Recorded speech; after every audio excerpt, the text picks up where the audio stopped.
The setting sun. The space between my curtains revealed the new day, forcing me awake. For a moment, I remained still, enjoying the peace of dawn. Getting up wasn't easy, but the promise of fresh coffee was enough to pull me away from the heavy blanket. In a daze, I marched towards my door and stepped outside. Opening my eyes, I found myself back in bed, and it became clear that my morning bliss was nothing but a dream. The gap in my curtains emitted the black of night, and my phone confirmed the time to be 3 a.m. I should have returned to sleep, but the realism of my dream left me uneasy. Getting out of bed once more, I reached the door and walked into my home's passage. Again, I found myself lying in bed, with a tint of blue peeking inside. A dream within a dream, a perilous loop. It was now that fear captured my mind. A panic attack was near, but my goal remained clear. I had to wake up. Forcefully shutting my eyes, I followed a technique that I learned as a child. Thankfully, it seemed to work.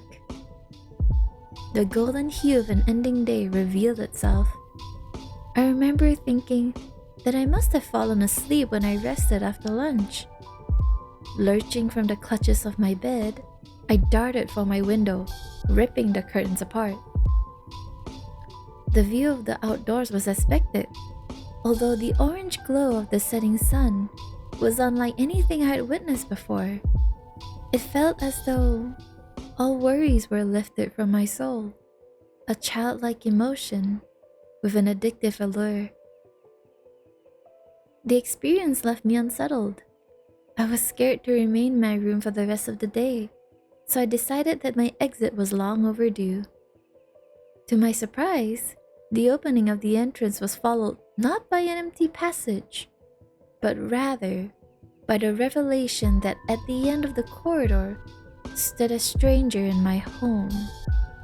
The intruder stood still, staring in my direction. The terror of my situation continued to evolve, and while it seemed as though I was finally awake, a new threat emerged with different concerns. With features unclear due to the diminishing light of dusk, the female figure appeared frozen in time. Something about her visage unsettled me, sending chills along my arms. It was then I reflected back on the view of the outside, collecting the details in my memory. The earth was still, lacking wind or movement, and the sunset had remained at the same level from the moment I opened my eyes until I reached the edge of my bedroom's horizon. My friend, known as Fear, returned once more. I was still dreaming. Checking my hands, scoping the walls around me, it felt as though everything was off-center by a small margin. The circumstance felt as real as it can be, yet everything was detached from reality, like a gorgeous painting hastily edited by a different artist. I wondered if returning to my room would alter my environment for the better. Perhaps passing through the threshold in reverse would assist me, if not wake me up entirely. Turning around and walking through the door, I despondently found myself back in the passage. Towards the figure I went, desperate to escape the nightmare. Although dream logic often prevents movement, I soon reached the woman in my home. The closer I got, the easier it was to decipher her appearance. A few steps away, her face revealed a level of anxiety that I could relate to. With long brown hair and a small face, she was as bland and unthreatening as can be.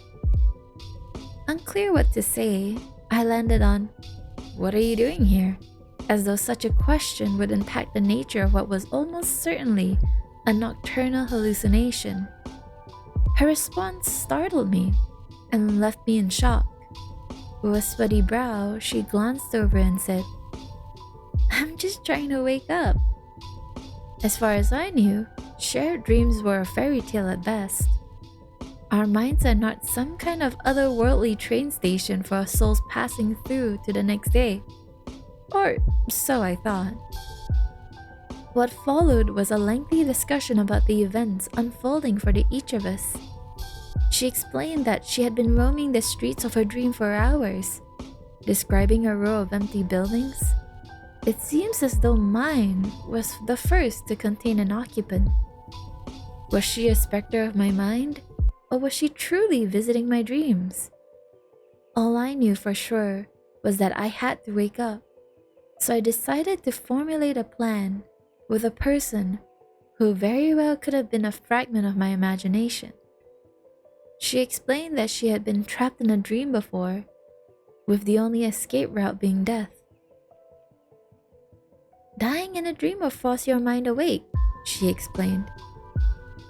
When we sleep, our consciousness escapes the body and roams other realities. Killing yourself triggers your mind to return to its earthly vessel. For some reason, I believed her. For some reason, I believed that she was real. My home was an apartment on the bottom floor of a 10-story flat, and together we climbed the stairs to the roof. Perhaps the journey only lasted a few minutes, but within it, we got to know each other, bonding in our deep-rooted fear of the unknown. Our personalities seemed to sync, and if only for a short time, we built a relationship of the sort that I dreamed of. However, it seemed bittersweet that such an occurrence would in fact happen within a dream. But I still treated it as real, existing in the moment for the few steps we had left. Emerging onto the open roof, I almost wished that the building was taller. Despite my nightmare beginning with a panic, I had reached a point where I didn't want to wake up. Looking at the same sunset from before, happiness quickly took the place of worry, even though I knew my dream was coming to an end. It was then that my emotional state revealed its origins. The stunning sky reminded me of my childhood.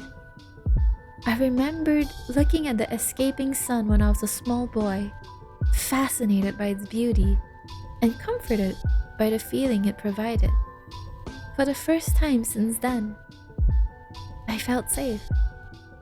With one last look at the protective glimmer of the orange sky, I thanked my nocturnal friend for bringing me peace. Responding similarly, we decided to jump together. Our prison had transformed into what can only be considered home. I don't remember jumping. I only recall waking up in bed. This time, for real.